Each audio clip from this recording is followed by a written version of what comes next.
Assalamualaikum warahmatullahi wabarakatuh. Apa kabar Anda pemirsa Garuda TV? Senang sekali hari ini saya Eli yang hadir kembali menyapa Anda tentunya untuk program Rebuk Surabaya yang dipersembahkan oleh DPRD Kota Surabaya.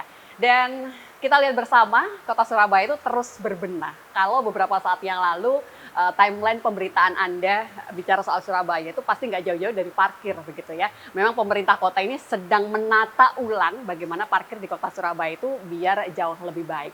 Dan salah satu cara yang tengah ditempuh ini adalah dengan beralih ke digitalisasi begitu kan. Tentunya ada banyak hal yang berubah, ada yang harus banyak yang beradaptasi, baik itu dari segi masyarakat, jukirnya, termasuk juga dari pemerintah Kota Surabaya. Nah, kali ini kita juga ingin tahu seperti apakah DPRD Kota Surabaya mengawal kebijakan baru ini. Karena memang kabarnya sudah ada beberapa titik begitu di Kota Surabaya yang sudah menerapkan parkir digital. Sudah tahukah Anda? Ini tentunya akan dijelaskan secara lengkap oleh Ketua Komisi C DPRD Kota Surabaya. Ada Bapak Eri Irawan. Apa kabar? Alhamdulillah Pak sehat, Eri. Mbak. Sehat untuk hari ini ya. Alhamdulillah. Senang sekali hari ini kita ngobrol soal parkir dan tentunya ada beberapa hal dulu nih di awal yang harus kita sosialisasikan begitu ya. Perubahan ke digital. Apa sebagai pembuka Pak Eri yang bisa disampaikan? Ya, yang pertama kita memang mencoba beralih full digital ya, nanti Baik. 2026 itu 1.500 titik parkir di jalan umum. Itu nanti semuanya menggunakan pembayaran non tunai. Kenapa ini Baik. kita lakukan? Yang pertama, ini bukan sekedar tren, bukan Siap. sekedar gaya-gayaan begitu, tapi ini adalah sebuah kebutuhan. Kebutuhan untuk apa? Yang pertama, goalnya adalah kita ingin meningkatkan kualitas pelayanan parkir ke masyarakat. Jadi Oke. parkir ini kan menjadi salah satu bagian dari pelayanan publik ya, selain pendidikan, Siap. kesehatan, kemudian administrasi kependudukan dan lain-lain. Parkir menjadi salah satu bagian dari pelayanan publik. Nah, kita ingin kualitas pelayanan parkir semakin meningkat. Kita tidak memungkiri ada fakta-fakta case di lapangan itu beberapa ada penyimpangan mungkin. Siap. Misalnya ada kartisnya tidak diberikan ke masyarakat, ke pembayar konsumen dan segala macam. Itu yang kita ingin antisipasi dengan pembayaran parkir non Non-tunai ini Sehingga ya. kita ingin kualitas parkirnya semakin baik. Itu yang pertama. Kemudian yang kedua, kita ingin mengoptimalkan pendapatan asli daerah dari retribusi parkir. Oke. Karena selama ini targetnya itu hampir selalu meleset setiap tahun. Ini kita ingin mencoba dengan pembayaran non tunai ini kita bisa benar-benar tahu day to day-nya seberapa uang yang masuk ke pemerintah kota dari parkir dan segala macam, kita bisa memantau dan bisa mengevaluasi. Oke, siap. Pak Eri, sebelum kita ngobrol lebih jauh, ini kesiapan secara infrastruktur, ini tentunya kan akan ada yang berbeda begitu ya, itu seperti apa Bapak? Ya, kunci kesuksesan parkir non tunai ini ada beberapa hal ya. Yang pertama adalah kesiapan infrastrukturnya.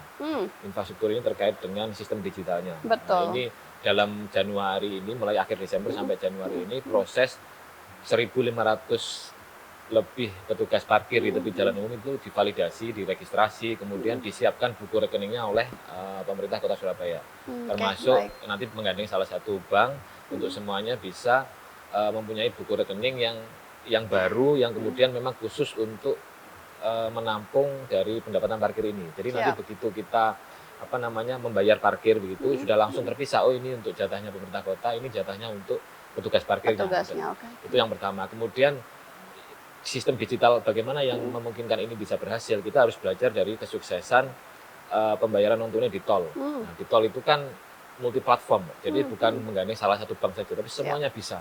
Model seperti apa bisa. Nah, ini yang kita inginkan di Surabaya, termasuk nanti pakai kris, kemudian pakai kartu pembayaran non tunai bisa sih, semuanya bisa. Jadi ketika multi platform, orang tidak ada hambatan untuk masuk ke sistem itu, karena kadang kita ada yang punya kartu tapi nggak punya kris, nah dan segala macam bolak-baliknya itu yang kemudian menjadi penting. Kemudian yang ketiga yang tidak kalah pentingnya adalah kesiapan dari ekosistem ini. Ekosistem itu apa? Ya masyarakatnya, ya juru parkirnya. Baik. Nah, petugas parkir harus siap, harus benar-benar melayani ini dengan pembayaran non tunai, tapi masyarakatnya juga harus siap. Betul. Jadi masyarakat ini proses pembiasaan, tidak perlu lagi kita membawa uang tunai dan tidak perlu kembalian segala macam, nanti tinggal memakai handphonenya masing-masing atau kartu pembayaran tunai, semuanya sudah bisa beres. Tapi kita juga belajar, Mbak, kemarin kita evaluasi dengan Dinas Perhubungan. Saya kebetulan riset beberapa kota di dunia yang sukses menerapkan ini. Bagaimana ada hasilnya, beberapa evaluasi. Pertama, contohnya di Darwin di Australia. Itu ternyata tidak maksimal. Kenapa? Karena ada kelompok masyarakat, mungkin yang seperti juga di Surabaya, itu kan Darwin istilahnya ya udah agak kota yang sangat maju lah ya. Itu ternyata Masih ada problem. masih banyak problemnya, termasuk kelompok lansia yang ternyata tidak punya akses ke pembayaran digital. Padahal pelayanan publik ini kan salah satu asas yang utama adalah tidak boleh ada diskriminasi. Jadi orang gitu ya. Siapapun itu harus mendapatkan pelayanan parkir ketika dia menggunakan jasa parkirnya itu. Ketika dia tidak punya kartu pembayaran non tunai, tidak punya mobile banking untuk kris dan segala macam ini yang sedang kita mitigasi bersama Dinas Perhubungan.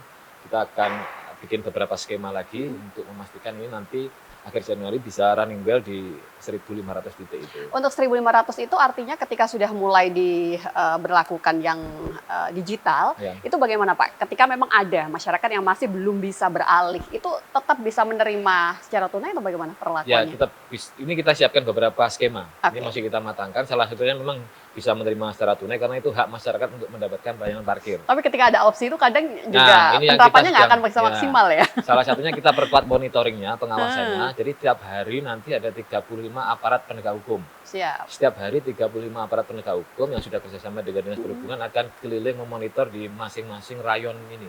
Jadi begitu ada tindakan yang melanggar aturan langsung ditertibkan. Jadi kita ingin ini menjadi bagian dari presiden yang serius karena sekali lagi kalau di Indonesia Mbak, itu belum ada satupun kota yang punya success story soal penataan parkir. Belum ada satupun.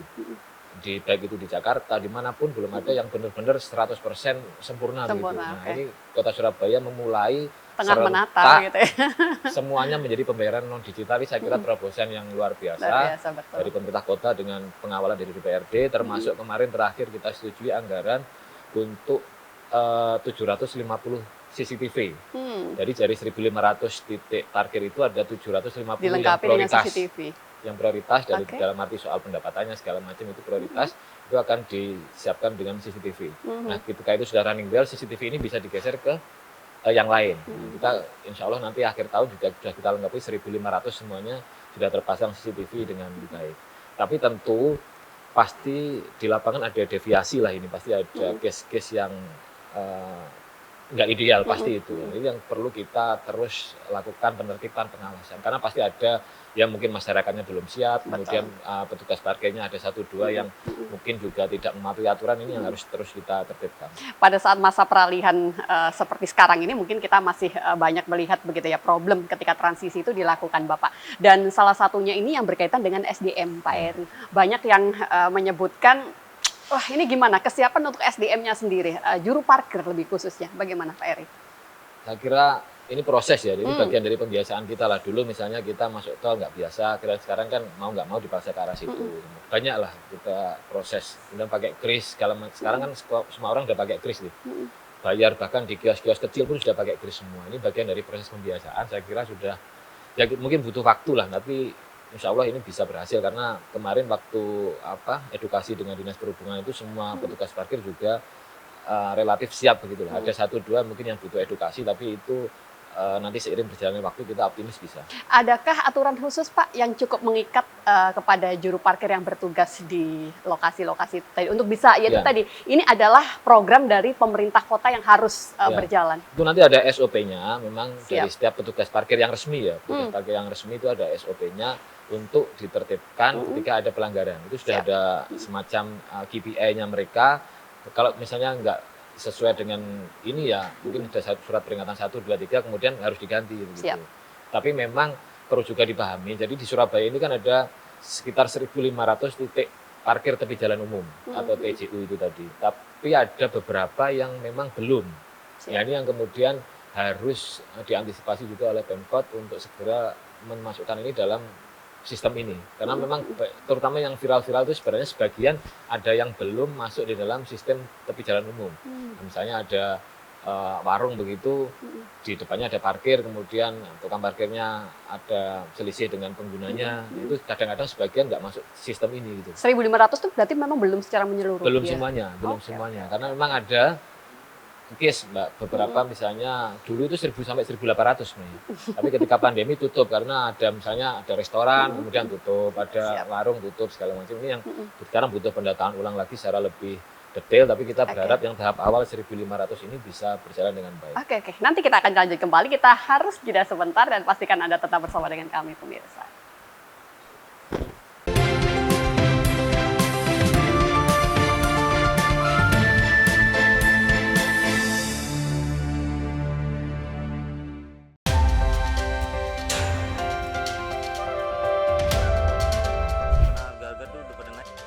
update kasus dan isu terhangat langsung dari lapangan. Bareskrim Polri berhasil menggagal 6 partai oposisi Korea. Faktual, padat dan akurat. Ikuti setiap perkembangan di laporan 8 petang setiap hari pukul 6 sore. Live di Garuda TV.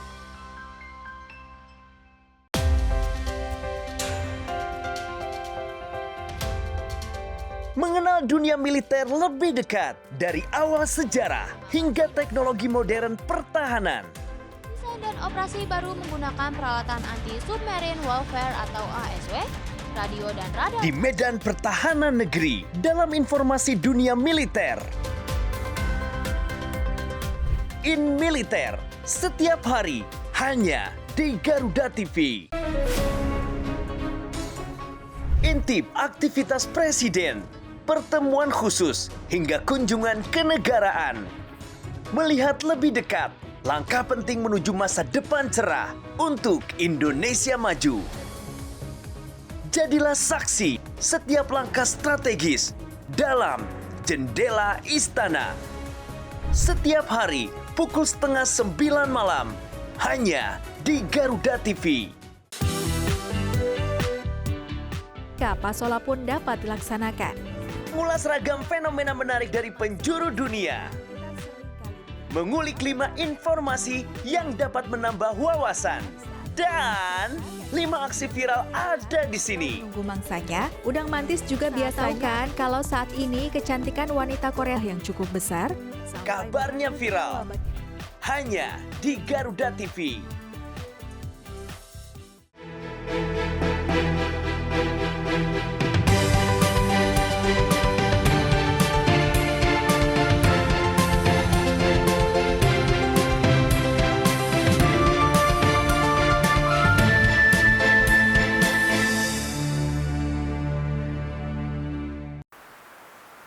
Senang sekali memang hari ini saya sedang bersama dengan Ketua Komisi C DPRD Kota Surabaya dan saya dapat sebuah topik yang cukup seksi diperbincangkan di Kota Surabaya. Jadi ngobrol soal parkir ini memang banyak yang begitu boleh dikatakan cukup viral juga Pak Eri gitu ya.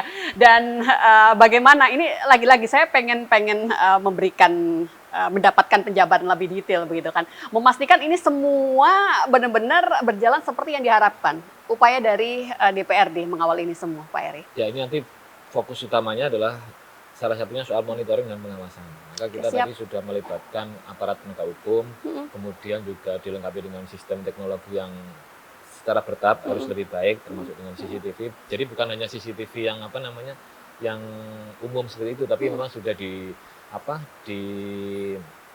dimodifikasi sedemikian rupa untuk menunjang sistem perparkiran ini.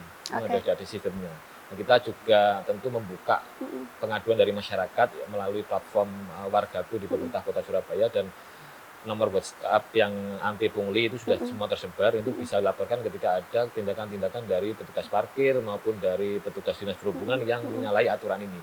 Jadi semuanya nanti kita monitor, dan kita ingin ini Surabaya menjadi pionir untuk penataan parkir yang sukses di Indonesia. Di Indonesia begitu. Saya coba mewakili suara masyarakat Kota Surabaya. Beberapa hari lalu Pak Eri saya membaca di media itu ada yang menyebutkan begini.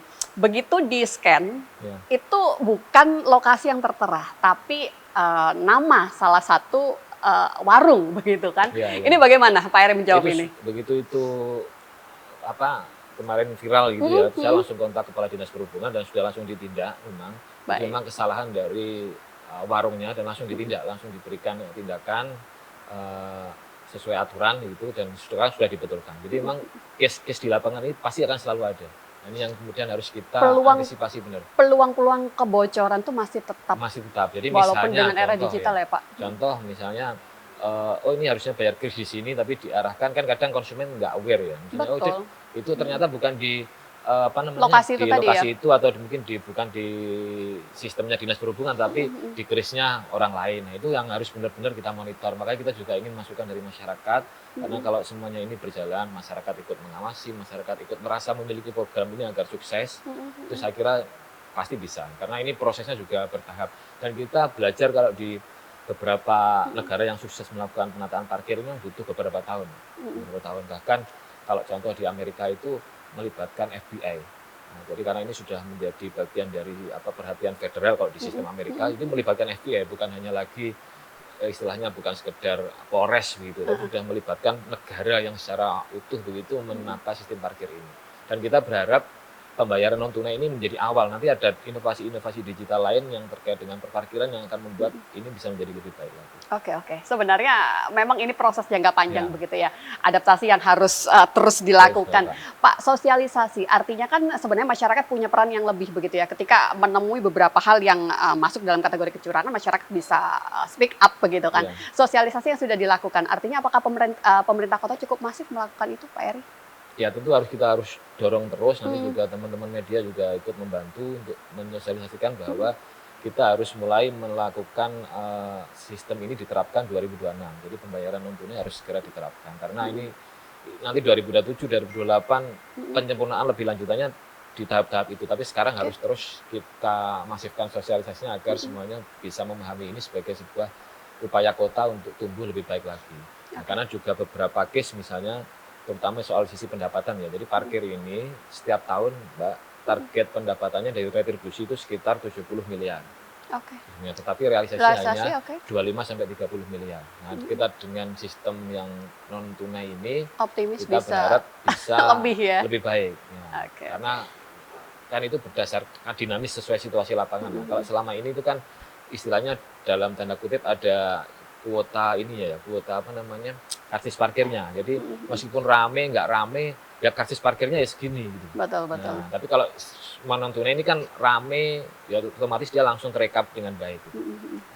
Itu di contoh ada yang sudah terbukti secara empiris itu di beberapa kota, misalnya di Swedia, di Stockholm itu ketika ini non tunai diterapkan, pendapatan kotanya naik 15%. Nah, jadi kita harap ini meskipun nanti mungkin nggak bisa langsung sampai 70, yaitu bertahap, kita berharap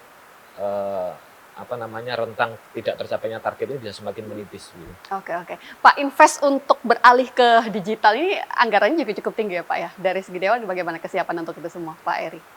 Kita menggandeng bank ya, jadi nyaris sebenarnya tidak ada anggaran yang berarti. Anggaran khusus tidak ada ya? Karena HP-nya juga masing-masing petugas parkir kan punya. Nah, itu tinggal sistemnya kita cangkokkan di situ.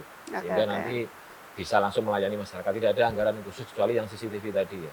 Kemudian selain juga pembayaran non tunai, kita ingin ada standar petugas parkir itu bisa lebih baik, misalnya soal rompi, seragam. Kan selama ini misalnya ada yang petugas parkir tidak resmi nggak pakai seragam, itu kan kita agak susah mendeteknya. Identitasnya. Jadi semuanya nanti untuk rompi dan lain segala macam kita mendapat dukungan dari beberapa lembaga keuangan yang support pada sistem ini, sehingga mereka menjadi bagian dari ekosistem ini. Jadi kita dapat CSR-nya langsung diberikan ke petugas parkirnya, rompinya, identitas segala macam, sehingga menjadi insya Allah bisa lebih baik, lebih friendly begitu. Betul. Dan sebenarnya kalau boleh mewakili masyarakat Kota Surabaya, kita sangat senang dengan beralihnya ini begitu kan, karena setidaknya problem parkir di Kota Surabaya itu tadi sedikit bisa diminimalkan ya. Pak Eri, kembali untuk 1.500 titik itu apa sih yang menjadi pertimbangan? Artinya begini Pak, kalau memang ada 1.800, kenapa tidak langsung begitu kan penerapannya itu di semua titik yang ada di Kota Surabaya, Pak Eri? Jadi begini, yang sudah resmi menjadi titik tepi parkir jalan umum, tepi jalan umum itu adalah 1.500, kita harus 1.500. Pertimbangannya? Kalau 1.800 itu ya ini harus didaftarkan, Mbak. Jadi misalnya harus didaftarkan. Misalnya, itu yang punya usaha berarti? Enggak, itu bagaimana? Bisa yang punya usaha, bisa yang punya pengelola usaha yang memiliki atau mengakses tepi jalan umum parkirnya. Kalau yang di halaman dia izinnya ke Badan Pendapatan Daerah, bukan di Dinas Perhubungan. Kan ada yang misalnya kayak salah satu brand mie yang terkenal itu ya, itu kan dia parkirnya di halaman, bukan di tepi jalan. Nah, kalau misalnya ada warung di Embong Malang yang terkenal itu pakai tepi jalan, maka dia harus mendaftar itu. Kalau yang pakai halaman pribadi mereka itu tidak masuk begitu ya? Artinya begitu kan? Tidak masuk dalam skema tepi jalan umum ini. Itu dia masuk di dalam skema pajak parkir. Kalau retribusi parkir yang di tepi jalan umum. Nah, tepi jalan umum ini yang kadang dikelola juga oleh misalnya perangkat kampung setempat. Nah, ini yang mengajukan izin ke Dinas Perhubungan untuk menjadi petugas parkir tepi jalan umum. Nah, itu nanti diberi surat tugas oleh Dinas Perhubungan, Anda menjadi petugas parkir resmi tepi jalan umum di wilayah A begitu. Nah, ini yang harus terikat pada aturan-aturan ini. Siap. Ini kan bulan Januari belum habis begitu ya. Saya ingin tetap mendapatkan sedikit evaluasi dari berjalannya parkir digital ini, Pak Eri. Bagaimana? yang Bapak lihat? Ya, saya nemui beberapa case, saya di lapangan juga di beberapa tempat, saya ngecek di yang sudah jalan. Memang belum semua, dari 1.500 ini yang jalan sekitar 50-an titik. Nah, itu saya coba cek kemarin 2 hari itu, nah dari sisi petugas parkirnya belum memberi opsi yang pertama untuk pembayaran digital. Jadi langsung, Pak bayarnya pakai ini, gitu. Jadi langsung, tunai boleh Pak, nah langsung begitu. Jadi yang ini kemudian harus menjadi evaluasi bagi Dinas Perhubungan. Karena kalau begitu tunai kan terlacaknya agak susah ini. Nah, gitu loh. Jadi kita ingin agar ini ketika digital maka semuanya transparan, day to day-nya kelihatan uang yang masuk berapa dan pendapatan Pemkot ini bisa terus naik. Oke. Pak, ini kembali soal aturan yang ada begitu kan, karena sudah berjalan tapi ada evaluasi. Nah, tentunya apa yang menjadi penghambat Pak Eri? Artinya belum bisa benar-benar diterapkan di titik yang dimaksud itu tadi. Ini soal pembiasaan aja, jadi pembiasaan kemudian harus ada pengawasan yang ketat, baik dari sisi masyarakatnya, kemudian dari sisi Dinas Perhubungan dan yang melibatkan dengan aparat penegak hukum. Jadi kalau ini semuanya nanti bisa menyatu gerakannya oke, kemudian terpadu dengan baik, saya kira bisa dengan perlahan kita bisa menata ini. Karena kuncinya ada pada pembiasaan ini, jadi baik itu petugas parkirnya, kemudian baik itu masyarakatnya. Toh petugas parkir ini kesejahteraannya juga sudah diperhatikan oleh Pemkot dengan menaikkan bagi hasilnya tadi yang saya sampaikan. Oke, siap. Soal kesejahteraan ini nanti kita akan coba kulik kembali, kita harus jeda sebentar dan pastikan Anda tetap bersama dengan kami.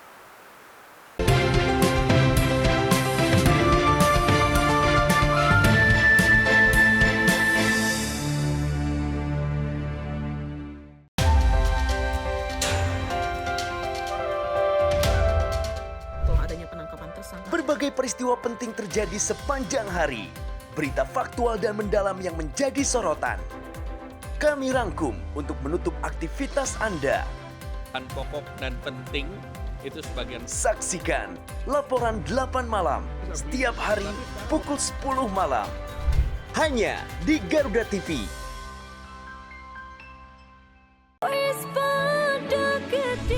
Update seputar lagu dan penyanyi hits dangdut Indonesia. Info menarik di balik album terbaik penyanyi hits dangdut. Cinta, panjatkan doa pada yang kuasa. Bayar hutang hari ini, janji bayar. Bahwa aku mencintaimu. Dangdut Gemoy. Hanya di Garuda TV.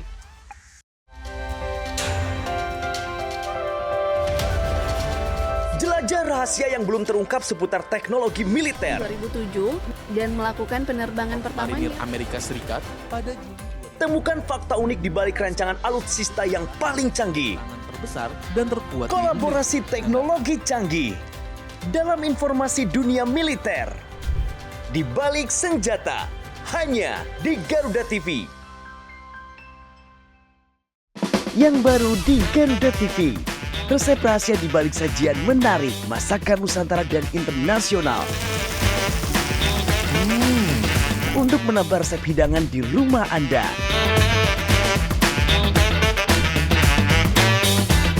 Baru bintang tamu ternama tersajikan lengkap di sini. Saksikan Galeri Rasa Senin sampai dengan Jumat pukul 4 sore hanya di Garuda TV.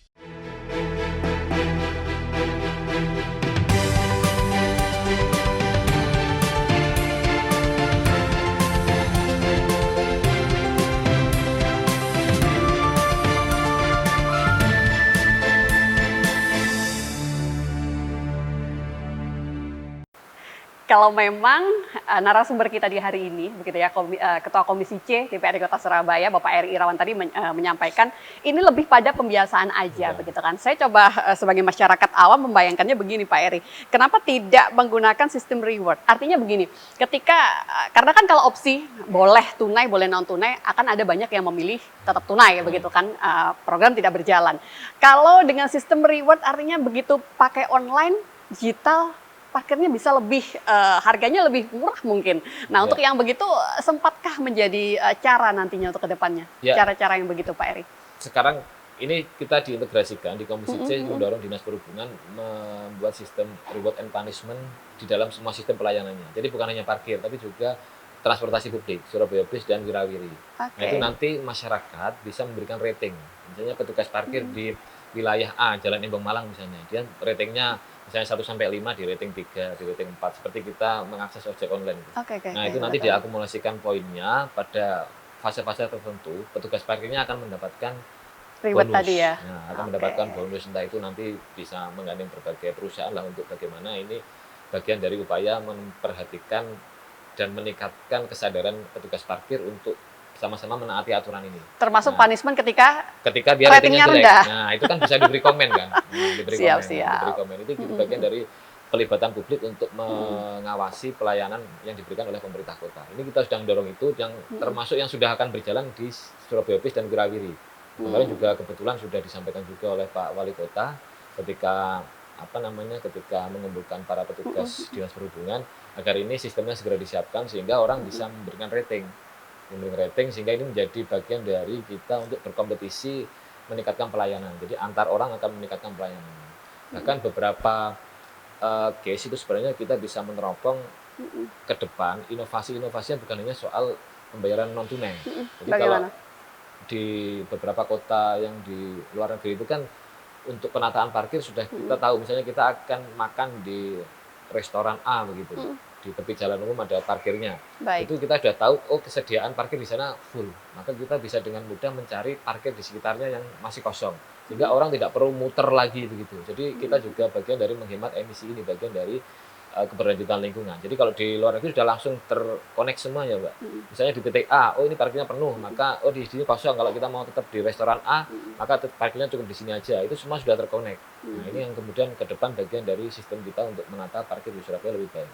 Surabaya sebagai kota yang sangat luar biasa, sepertinya itu akan Keniscayaan ini kita bagian akan bagaimana kita sangat mengakselerasinya mungkin begitu ya. Baik, Pak, untuk pemeliharaan alat ini bagaimana Pak yang dilakukan? Jadi untuk alat parkir digital, tadi Ya. Bapak sebenarnya sudah menyebutkan ya kalau itu lebih pada alat yang dipakai oleh jukir sendiri. Jukir sendiri ya, karena belajar dari beberapa case itu kan alat yang kemudian menempel di jalan itu kan kadang ada rusaknya atau segala macam. Nah, kalau ini kan bagian dari barang yang dia bawa secara pribadi, jadi sense of belonging-nya akan lebih tinggi untuk menjaga. Karena ini kan handphonenya masing-masing. Nah, itu mereka tentu akan merawat ini dengan baik, dan ketika ada error kan juga dia otomatis HP-nya error juga. Nah, jadi ini bagian upaya kita membuat ini, program ini bukan hanya programnya pemerintah kota, tapi juga programnya petugas parkir, programnya masyarakat juga. Tapi begitu ketika tidak digunakan, artinya mereka mengaku sedang error, itu akan bisa langsung sangat mudah di switch dong. Artinya Ya, itu kan nanti pada ada non tunai. monitoring juga dari aparat, kemudian Oke. ada monitoring dari CCTV begitu. Ini nggak fungsi sehari, kan itu nanti real time, Mbak. Ya, misalnya dia itu di ini kok nggak store sama sekali nih, hari ini kok nggak ada pemasukan. Nah, kemudian langsung dicek, kemudian ketika ternyata dia berbohong misalnya, itu tentu akan ada sanksi-sanksi. Evaluasi sampai dengan hari ini dari segi pendapatan sudah sesuai dengan target yang diharapkan, Pak Eri? Kita belum bisa melihat ini ya, karena ini kan masih baru di sekitar 50 titik yang sudah berjalan. Yang lain masih manual. Nah, kita harapkan nanti akhir Januari ini sudah 1.500 titik. Nah, sekarang hari ini kebetulan tadi saya koordinasi dengan Dinas Perhubungan, para petugas parkir mendapatkan buku rekening resmi dari bank. Nah, setelah kemarin divalidasi, sehingga nanti bisa segera jalan akhir Januari ini. Jadi benar-benar persiapannya harus Ya. sedetail mungkin Ini ya. ibaratnya sangat transformasional, jadi sudah sangat lompatan. Nah, kita sudah langsung menggeber 1.500 titik, kemudian langsung perubahannya drastis dari manual ke digital. Ini kita ingin agar ada perubahan drastis di sektor parkir. Tapi untuk problem di lapangan pada saat penerapan itu ada nggak yang cukup terlihat, Pak Eri, dari segi masyarakat? Mereka agak bingung melakukan pembayaran karena belum siap dan sebagainya, Ya, atau bagaimana? ini aja bagian dari pembiasaan tadi. Dulu kalau kita masuk tol pertama misalnya nggak bawa kartu, itu kan kita harus minggir lagi ke kantornya Top untuk up. isi top up. Nah, ini bagian dari pembiasaan ini ya. Kalau misalnya nanti nggak Oke. bisa ya, dia bagaimana di situ mungkin ada beberapa aksi sporadis begitu ya, untuk bank-bank menyiapkan top up misalnya, atau bagaimana ketika dia nggak ada kartu non tunai, kemudian bisa pakai kris segala macam. Ini yang bagian dari skema-skema yang kita siapkan. Optimis target berapa tadi, Pak Eri, untuk pendapatan dari parkir tepi jalan ini tadi? Ya, kalau belajar dari pengalaman di negara lain itu kan naiknya 15%. Jadi kalau misalnya kemarin selama ini itu sekitar 25-30, ya kita harus naik 15% dari itu. Kalau bisa harus lebih. Karena kita harus mendekati yang target ideal 70 miliar ini. Kalau 70 miliar ini kan berdasarkan berdasarkan kajian yang idealnya memang seharusnya memang Begitu, di angka itu. Di angka itu, bahkan bisa lebih dari itu, karena beberapa akademisi misalnya dari UNER itu kita bisa sampai di atas 100 miliar sebenarnya untuk parkir. 70 M ini sebenarnya ketika Sudah angka yang dibilang sangat konservatif sebenarnya. untuk alokasi kebutuhan pembiayaan di Kota Surabaya juga bisa dialokasikan ke banyak sektor Banyak berarti sektor, ya Pak ya. iya. Tapi target 70 miliar ini sebenarnya konservatif ya. Kita bukan lagi moderat tapi konservatif di bawahnya. Kalau target optimisnya sesuai hitung-hitungan kajian dari UNER tuh kita bisa diangkat di atas 100 miliar sebenarnya. Nah, terobosan ini, saya ingin tahu peta besar di Komisi C. Ya. Sebenarnya untuk penataan parkir di Kota Surabaya, globalnya itu akan seperti apa selain kita bicara soal beralih pada digitalisasi tadi Pak Eri? Kuncinya ada dua sebenarnya, soal digital dan soal pelayanan. Nah, digital ini soal transparansi pendapatan, kemudian kan begini kadang orang ini ada pertanyaan yang menggelitik juga di beberapa media sosial. Gimana, Ini Pak? uang yang masuk itu dibuat apa? Nah, kan sama kayak kita misalnya membayar pajak restoran ketika makan di salah satu restoran kan ada pajak restoran daerah 10% masuk ke Pemkot. Nah ini uangnya untuk apa? Ini kan kita tidak bisa mendetailkan ini untuk parkir gitu. Misalnya uang yang masuk 25 miliar itu kembali lagi ke sektor parkir seperti apa enggak? Kan pasti lebih Mbak, karena untuk bayar SDM-nya itu kita lebih dari 25 miliar untuk Dinas Perhubungan itu. Jadi ini kan kita masuk di kas besar APBD, nah dari situ kemudian ada yang untuk beasiswa, dan itu semuanya transparan sebenarnya. Jadi kita nggak bisa melihat per sektor gitu misalnya. Baik. Contoh misalnya pendapatan dari Surabaya Bus dan Wirawiri. Pendapatan dari Surabaya Bus dan Wirawiri, nah ini kan masuk ke kas APBD. Kemudian ada yang balik lagi ke sini juga, ada yang digunakan untuk beasiswa dan segala macam. Itu kan dikumpulkan menjadi satu bagian, termasuk dari transfer pemerintah pusat, transfer dari pemerintah provinsi, itu untuk beasiswa, untuk UMKM, untuk wisata dan segala macam. Ini yang di-breakdown satu persatu, dan itu semuanya saya kira transparan lah. Jadi bukan berarti kemudian misalnya pendapatan parkir masuk ini untuk Berapa? apa. Nah, Kembali berapa? Nah, kalau kemudian dihitung kembali lagi ke Dinas Perhubungan, kemudian jauh lebih besar, karena untuk SDM-nya pengawasan, untuk SDM Dinas Perhubungan, untuk untuk penerangan jalan umum, untuk rambu-rambu lalu lintas, untuk pengaturan traffic light itu kan mahal sekali. Nah itu kan pasti jauh lebih besar. Gitu. Oke. Pak, kembali pada kesejahteraan juru parkir tadi, itu kan juga mungkin menjadi salah satu elemen begitu ya, agar semuanya berjalan seperti yang kita harapkan bersama. Bagaimana Pak kalau untuk kesejahteraan tadi? Ya, kemarin mulai 2026 ini memang ada regulasi yang mengatur soal bagi hasil. Jadi bagi hasilnya adalah 40% untuk juru parkir dan 60% untuk pemerintah Kota Surabaya. Nah, ini yang saya kira sudah ada upaya peningkatan meskipun memang bertahap ya. Jadi sebelumnya kan 30% bagi hasilnya. Asumsinya 40% itu kalau kita Dari pemasukan. Dari pemasukan, 40% dari pemasukan. Itu boleh kita bayangkan di atas atau di bawah UMR, Pak Eri? Jauh di bawah UMR kah? Sebenarnya bergantung titiknya ya, Tapi rata-rata kalau misalnya dihitung ini kan mereka juga beroperasi kan bukan 24 jam ya, ada yang juga yang hanya berapa jam, itu juga harus mengatur ini. Tapi ini bagian dari proses untuk bagaimana kita membangun transparansi, bagian dari juga pemberdayaan. Kita sempat menghitung sebenarnya bagaimana kalau misalnya 1.500 petugas ini kemudian menjadi semacam tenaga hariannya Pemkot Surabaya dengan gaji misalnya UMR gitu. Kita dihitung. Nah, tapi kemudian nanti pendapatan parkirnya harus full murni masuk ke pemerintah Kota Surabaya. Ini juga sedang dihitung bagaimana skema terbaiknya. Tapi untuk sementara memang dalam konsep 40-60 ini tadi. Oke, yang dirasa paling ideal untuk bisa diterapkan sekarang ini. Baik, nanti kita akan lanjut kembali, kita jeda sebentar dan pastikan Anda tetap bersama dengan kami pemirsa.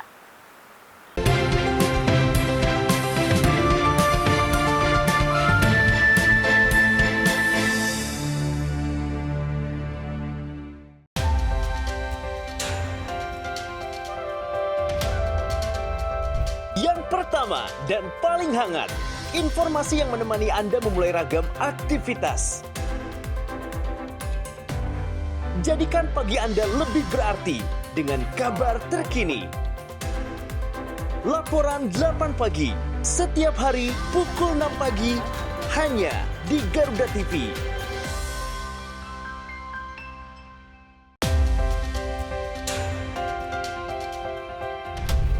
Kolaborasi teknologi canggih di medan pertahanan negeri. Dengan pesawat tempur dan perang elektronika.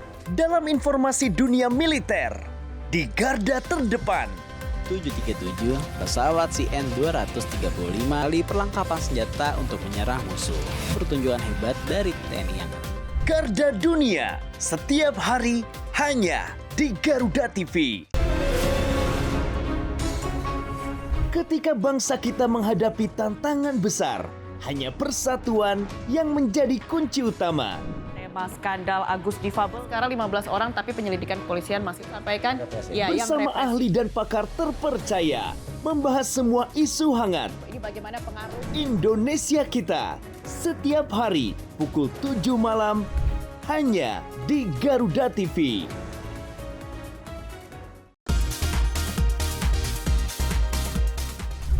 Sajian informatif mengenai ragam fakta unik dari seluruh penjuru dunia. Mengulas berbagai fenomena menarik dan langka yang kaya akan wawasan. Pengetahuan dan humaniora, Oxford University awalnya justru dibuat Karena desainnya yang transparan, para pengunjung yang menginap di sana. Info Miss Wow hanya di Garuda TV.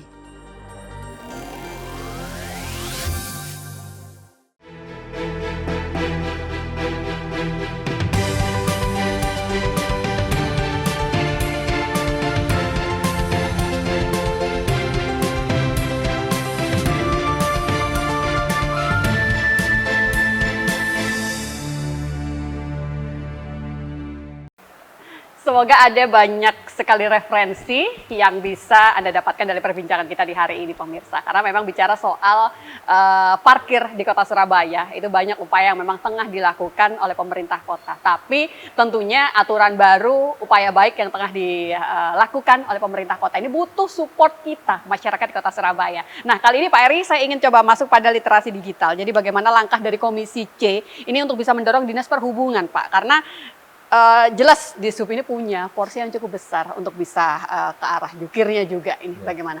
Yang pertama tentu harus edukasi dan kampanye secara masif ya. Jadi di titik parkir itu ya disampaikan himbauan untuk parkir non tunai, kemudian termasuk juga melalui media sosial, melalui media dan segala macam.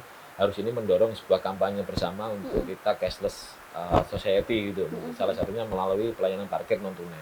Itu yang pertama. Kemudian yang kedua, edukasi yang tidak kalah pentingnya harus terus-menerus ke petugas parkir agar memang opsi pertama adalah pembayaran non tunai. Non tunai dulu. Ini yang harus benar-benar kita jalankan. Nah, ini kan sebenarnya kan masih kemarin ada perdebatan juga, misalnya apakah untuk mengakses pelayanan ini ketika orang membawa tunai itu tidak bisa dilayani.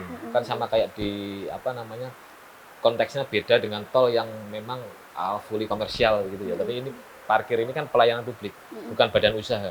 Kecuali kalau dia misalnya sudah masuk di salah satu mall misalnya yang hanya boleh parkirnya untuk non tunai itu boleh. Tapi kalau pelayanan publik ya ketika tunai itu ya tetap harus dilayani. Nah, ini yang kemudian masih menjadi perdebatan karena kalau di sistem pelayanan publik kita kan tidak boleh ada diskriminasi terkait dengan masyarakat yang belum mempunyai akses digital. Ini yang harus ada skema secara bertahap tapi saya yakin ini nggak butuh waktu lama untuk kita semua terbiasa beralih ke sistem ini.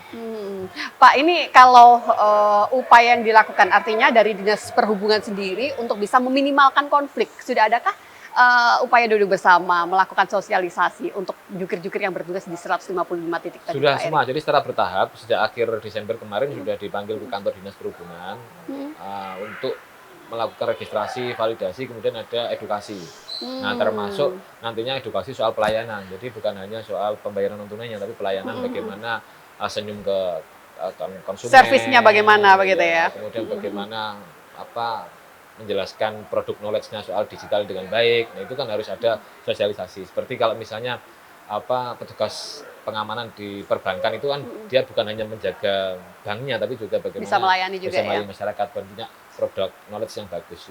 Oke, Pak, saya ingin lebih mempertajam bagian transparansi data. Tadi sebenarnya sudah sempat disinggung, tapi untuk bisa menjaga ini semua sistem digital dan juga semua data transaksi. Jadi masyarakat itu benar-benar sudah tidak ada sebuah kekhawatiran begitu ya. Saya bayar, tapi saya juga harus tahu dong. Artinya ini semua benar-benar nanti kembali untuk masyarakat Kota Surabaya, Pak. Ya, itu penting untuk dipastikan dari sisi pendapatan dan dari sisi belanjanya ya. Kalau pendapatan kita bakal mendorong nantinya Dinas Perhubungan untuk setiap titik ini dipublikasikan. Jadi misalnya titik tepi jalan umum di Jalan Embong Malang, itu tiap hari dapat berapa, itu ada website yang bisa diakses oleh masyarakat. Nah, sehingga orang bisa melakukan kontrol juga. Kayaknya nggak mungkin deh ini. Nah, dari situ kan kita ada aturan, ada laporan, ada pengaduan yang kemudian kita bisa melakukan evaluasi. Nah, kemudian yang kedua dari sisi belanjanya.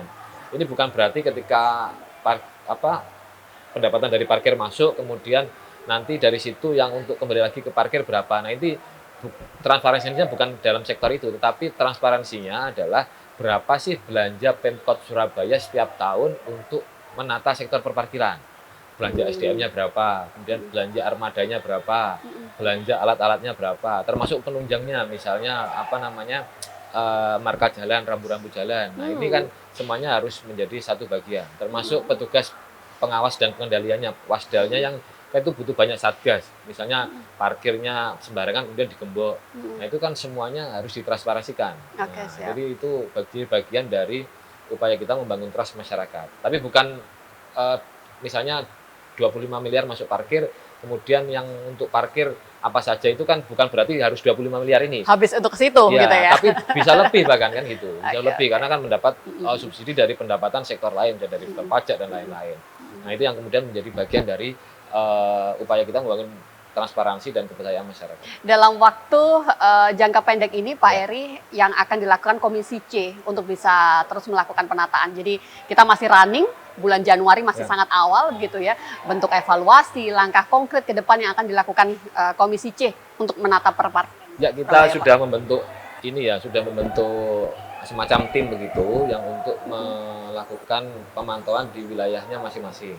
Jadi nanti begitu ini launching resmi semuanya, itu anggota Komisi C akan sidak di masing-masing lokasi secara acak dan secara random begitu. Kita akan ngecek di beberapa titik meskipun tidak bersama-sama, tetapi kita ngecek masing-masing orang ke titik-titik yang sudah menjalani parkir non tunai ini, dan kita akan kemudian mengevaluasi. Ini kan bagian dari upaya kita untuk menyempurnakan sistem ini. Jadi harus ada terus penyempurnaan dari hari ke hari. Pak, ini kan kita harus melihat dari sudut yang berbeda. Artinya kalau dari segi jukir, mereka juga harus diperhatikan kesejahteraannya, begitu kan. Dari segi masyarakat, tentunya kita butuh yang praktis, yang mudah, begitu kan, parkir aman, begitu. Terus dari pemerintah kota, berarti dari segi pendapatan. Nah, ini Komisi C ini kan akan merangkum ini semua, begitu ya. Langkah-langkahnya, artinya semua benar-benar terpenuhi kebutuhan dari tiga sektor ini, Pak Eri. Berarti akan bagaimana? Ya, semuanya kita seimbangkan gitu ya. Jadi ekosistem parkir ini kan bukan hanya petugas parkirnya, tapi juga petugas pengawasannya, aparatnya, kemudian Dinas Perhubungan, kemudian masyarakatnya, termasuk juga teman-teman Komisi C sebagai pengawasnya lah, kira-kira begitu. Nah, ini semuanya harus kita atur, kita orkestrasi agar ekosistem perparkiran ini semakin baik. Termasuk salah satunya yang kemarin sudah kita dorong ke pemerintah kota adalah untuk BPJS ketenagakerjaan bagi petugas parkir. Yang preminya nanti ditanggung oleh pemerintah kota. Mereka ini kan termasuk petugas pekerja rentan atau pekerja informal. Nah, seperti ojek online yang sudah mendapatkan BPJS ketenagakerjaan dari pemerintah kota. Sejauh ini kalau nggak salah 18.000 ojek online sudah mendapatkan preminya ditanggung oleh pemerintah kota. Mereka kan pekerja informal atau pekerja rentan. Nah, seperti juga petugas parkir, ketika ada misalnya kecelakaan kerja di lapangan, itu kan tidak bisa ditanggung oleh BPJS Kesehatan. Meskipun BPJS Kesehatan ini kan Pemkot sudah menanggung semuanya, sudah berobat gratis di Surabaya, tetapi ketika ada case kecelakaan kerja kan harus BPJS Ketenagakerjaan. Nanti kemarin sudah kita dorong, Dinas Perhubungan sudah berkirim surat ke sekretaris daerah, ke Pak Sekda, dan ini sedang diproses agar kita hitung seberapa jauh kemampuan pemerintah kota untuk menghandle ini. Tapi itu juga nggak mahal sebenarnya, hanya sekitar kemarin kita hitung 1,5 miliaran. Berarti ini fasilitas yang diberikan nantinya ya. Untuk... Karena bagian dari pekerja rentan kan, ini kan visi misinya wali kota dan wakil wali kota kan ingin agar semua pekerja informal, pekerja rentan ini masuk dalam skema BPJS Ketenagakerjaan. Karena itu tadi Mbak, ketika ada case dia kecelakaan kerja kan tidak bisa ditanggung BPJS Kesehatan. Setelah ojek online termasuk nanti bertahap nanti misalnya PKL, kemudian termasuk petugas parkir ini yang kemudian menjadi bagian dari skema perlindungan sosial di Surabaya. Semoga dengan kesejahteraan yang makin diperhatikan ini akan lebih baik Ya, begitu ya pelayanannya pasti nantinya lebih baik, lebih prima. kinerjanya. Oke, Pak Eri, kita belum menyinggung soal kinerja dinas terkait, Pak. Evaluasi dari Komisi C, sudah sempatkah melakukan monitoring untuk ini semua? Kita seminggu ini rapat dengan 7 mitra kerja kami, salah satunya Dinas Perhubungan untuk bagaimana evaluasi dari 2025 dan penataan 2026 agar lebih baik. Siap. Nah, salah satu fokusnya adalah soal parkir ini tadi. Nah, kita juga ingin agar ada sinergi antara Dinas Perhubungan dengan Dinas Pengelola Aset, dalam hal ini BPKAD ya, Badan Pengelolaan Keuangan dan Aset Daerah, karena ada beberapa asetnya Pemkot yang di bawahnya BPKAD itu digunakan untuk parkir, tetapi ternyata pelayanannya nggak optimal. Contoh misalnya di Siola, kemarin ada case, kan itu kan seharusnya parkirnya 24 jam, tapi mungkin BPKAD ada kendala lapangan apa sehingga tidak sampai 24 jam. Ketika ada orang malam ke situ mau keluar itu kesusahan. Nah, itu yang kemudian menjadi evaluasi kita agar ini bisa disinergikan, karena itu kan jalan Tunjungan kan sekarang sudah nggak boleh parkir, nggak boleh parkir di jalan umum. Maka salah satu titik parkirnya dari Siola yang dijanjikan 24 jam, tapi ternyata tidak 24 jam. Ini kan perlu ada koordinasi yang intens antara Dinas Perhubungan dan BPKAD sebagai pengelola asetnya. Nanti kita akan lanjut kembali dan tentunya di segmen terakhir nanti kita akan menyajikan sebuah rangkuman untuk Anda. Bagaimana obrolan kita berkaitan dengan parkir di kota Surabaya yang tentunya untuk sekarang ini sudah mulai beralih pada digitalisasi. Kita jeda sebentar.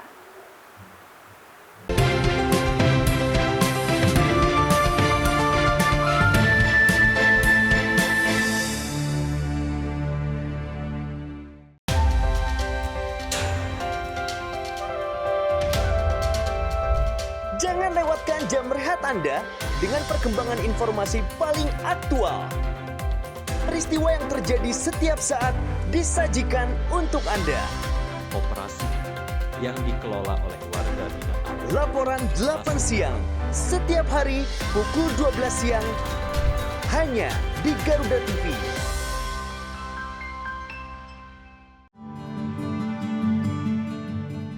Gimana Mas? Kamu nggak boleh KDRT nanti. Penasaran dengan kisah cinta yang tersembunyi di balik sorot lampu? Cari tahu perjalanan spiritual yang akan mengubah pandangan tentang cinta kita. Bisa amin. Bersama Tias Mirasih dan konsultan spiritual cinta yang akan mengungkap rahasia cinta para bintang ternama di Kita dan Cinta. Setiap hari pukul 1 siang hanya di Garuda TV. Semua yang lucu ada di sini. Dan pastinya bikin weekend Anda makin seru. Yang dijamin bikin ketawa.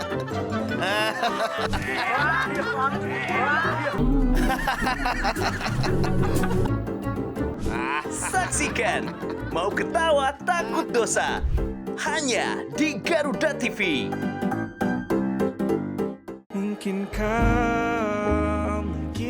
Temukan lagu-lagu hits yang sedang trending. Update playlist musik penyanyi favoritmu yang pastinya gak bakalan ketinggalan.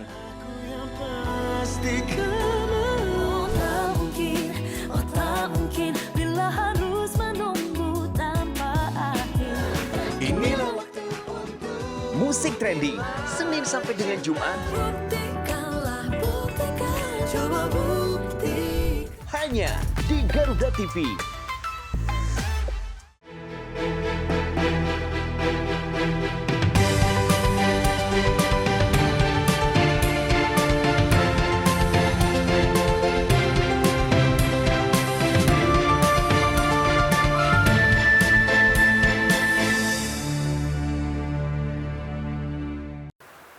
Terima kasih, Anda masih bersama dengan kami, tentunya pemirsa Garuda TV untuk program Rebuk Surabaya yang dipersembahkan oleh DPRD Kota Surabaya. Sampai kita di penghujung acara kita untuk hari ini, tentunya Ketua Komisi C DPRD Kota Surabaya menjadi narasumber kita untuk hari ini, Pak Eri. Monggo, kesimpulan yang bisa diberikan dari apa yang disampaikan, Pak. Ya, jadi upaya transformasi pelayanan parkir di Kota Surabaya ini dari manual ke pembayaran non tunai ini adalah bukan sekedar tren, bukan sekedar gaya-gayaan, tetapi bagian dari kebutuhan keniscayaan untuk meningkatkan kualitas pelayanan publik sektor perparkiran yang ada di Surabaya.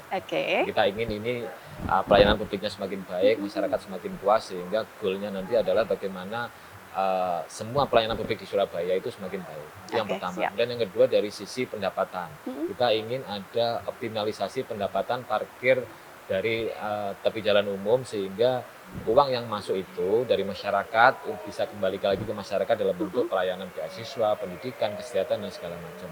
Nah, kita tidak memungkiri fakta bahwa selama ini beberapa tahun terakhir ini semua target pendapatan parkir tepi jalan umum itu tidak memenuhi target. Ya. Dan ternyata begitu kita cek ini bukan hanya problem Surabaya, Mbak. Oke, siap. Di kota-kota besar di Indonesia, 100% tidak ada yang target parkir tepi jalan umumnya terrealisasi. Oke. Nah, di semuanya bisa kita cek tidak ada yang terrealisasi. Jadi semuanya sama, maka langkah Surabaya ini untuk menata parkir dengan pembayaran non tunai ini sebuah upaya yang meskipun berat, meskipun terjal, meskipun berliku dan banyak sekali riaknya harus kita sukseskan. Karena ini bagian dari upaya kita mewujudkan ekosistem di Surabaya yang lebih baik lagi. Jadi kita berharap petugas parkirnya, masyarakatnya semuanya mendukung ini, Dinas Perhubungan, aparat penegak hukum sudah juga akan turun, nanti semuanya bergotong royong agar sektor perparkiran ini bisa semakin baik lagi. Oke, butuh kerjasama memang begitu ya dari banyak sektor untuk bisa menyukseskan program ini. Matur nuwun sangat Pak Eri. Selamat kembali bekerja. Kita menantikan tentunya banyak sekali terobosan baru untuk warga Kota Surabaya. Terima kasih sudah membersamai kami di hari ini dan insya Allah kita akan berjumpa kembali di lain kesempatan. Saya Eli Prabowo pamit, sampai jumpa. Wassalamualaikum warahmatullahi wabarakatuh. Terima kasih Bapak.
Menyajikan diskusi hangat yang tengah menjadi sorotan publik bersama tokoh berpengaruh di negeri ini. Mengungkap berbagai pandangan dari isu sosial, politik, dan ekonomi. Sebetulnya karena semua di dalam sistem, tempat di mana ide memiliki arti penting. Saya selalu bilang, never give up. Orang penting setiap Jumat hingga Minggu pukul 9 malam hanya di Garuda TV.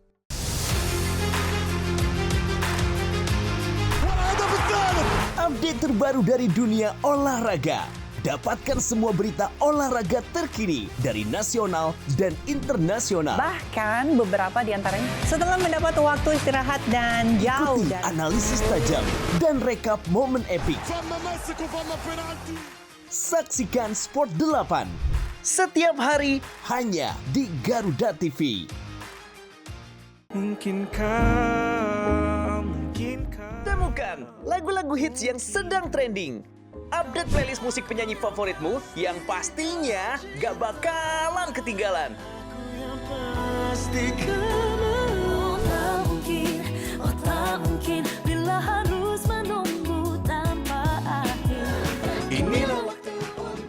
Musik trending Senin sampai dengan Jumat. Hanya di Garuda TV. Update seputar lagu dan penyanyi hits dangdut Indonesia. Info menarik di balik album terbaik penyanyi hits dangdut. Panjatkan doa pada yang kuasa. Bayar hutang hari ini, janji bayar. Bahwa aku mencintaimu. Dangdut Gemoy hanya di Garuda TV. Yang baru di Garuda TV, resep rahasia di balik sajian menarik masakan Nusantara dan internasional. untuk menambah resep hidangan di rumah Anda.